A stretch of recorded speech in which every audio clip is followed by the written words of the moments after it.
Alrighty guys, so we're about to go over part 2 of our Unit 2 review. Yesterday we did the odds, today we're going to do the evens. So looking at number 2, we are given a point and an equation. We need to write an equation of a line that is parallel. Right? Remember, equations most likely are going to be in y equals mx plus b format, especially with these linears. We know that in order for the line to be parallel, it must have the same slope.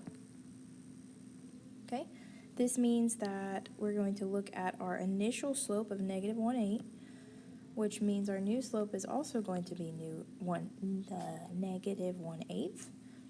All right, so we are given a point and a slope. So a point and a slope, which means we use point slope form here. Okay, we substitute in our information, negative 1/8 x minus x1. Oop, just kidding, x1 is a value of 4. All right, fix this double negative right here. We are left with negative 1/8 x plus 1/2. Okay, I get the 1/2 because 1/8 times 4 is the same as 4/8, which is just 1/2. All right, then we subtract our 8 from both sides, leaving us with the equation of negative 1/8 x minus, and for this case, 7.5 on the assignment. Okay, so moving on to number 4. So we have the figure JKLM, all right? KL and JM are parallel as well as JK and ML. So basically our verticals are parallel and our horizontals are. We want to find the value of KLJ. So that's this angle right here. All right. I want to highlight my parallels. Okay, so I'm going to look at these two specifically. So my green lines are my parallel lines, and then my diagonal right here, or my pink line, is going to be my transversal. So remember we learned about angles that lie on alternate sides of our transversal, right? If they are interior or inside of our parallel lines, then they are alternate interior angles. Okay, we know that alternate interior angles are congruent. Therefore, since this angle is 20, this angle will also be 20. Okay? On to number 6. How would you describe these lines? Okay? So looking at the lines, the first thing I notice is that they have the same slope. So remember, two lines that have the same slope are going to be parallel. All right, and then if I was to graph this, roughly, 1, 2, 1, 2, 3, 4, 5, 6, 7, 8, 9, 10. Okay, we have a line here at negative 2, and it goes up 1, 2, 3, 4, 5. So it's pretty steep like that. Okay, and then my other one would intercept here and has a slope of 5 as well. Over 1. Okay, so again, a graph verifies that they are in fact parallel.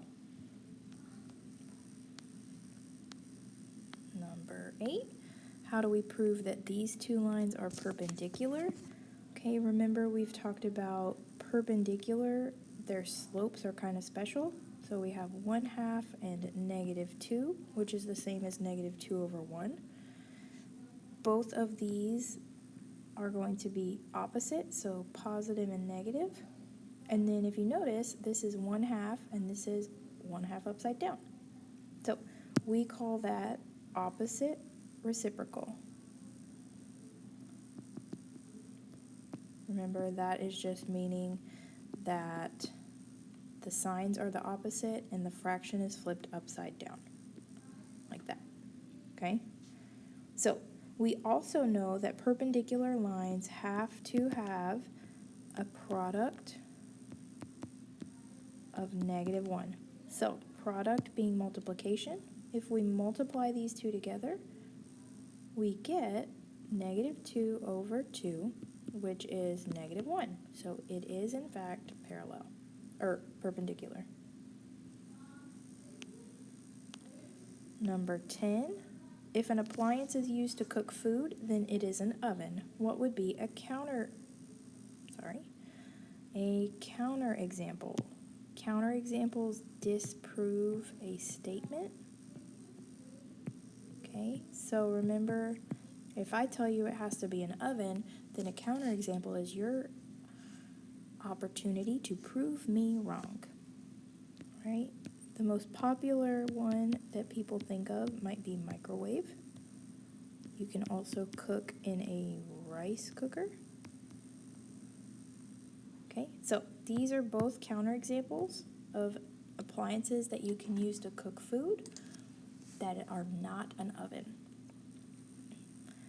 Last example on the notes, we're going to do the 12s together, okay, and explain these a little bit. So first one, we have alternate interior angles. Remember, these are on opposite sides of our transversal, but inside our parallel lines. Okay. Next one we have is corresponding angles. So these are going to sit, I'll do 1 and 5. These sit in the same corner. So if we have top left, top right, bottom left, bottom right, this is a mirror. Top left, top right, bottom left, bottom right. So 1 and 5 sit in that same corner. Our alternate exterior angles sit outside of our parallel lines, but opposite sides of our transversal. Okay. All 3 of these angle types are going to be congruent to one another. Okay, so keep that in mind. And then our last example is consecutive interior. So we have 3 and 6. These make a U shape. Okay, so U shape. And these are supplementary. They add to 180. Okay. Next set of examples, we have vertical angles. Okay, these make an X shape. These are congruent to each other. Okay. Adjacent angles. An example of an adjacent angle would be this one and this one, the 2 purples, because they lie beside each other. Next to each other.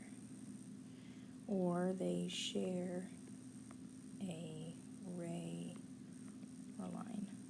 Okay, so these 2 share this right here, making them adjacent. Okay. For C, we have complementary angles. Complementary angles add to 90, right? So long story short, these are going to be complementary because this missing angle is actually 30 degrees. So 30 plus 60 is 90, making them complementary. And then our last one, supplementary, adds to 180.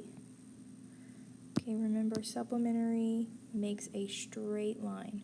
So one example might be this. So our supplementary angles would be this angle, and this angle all together.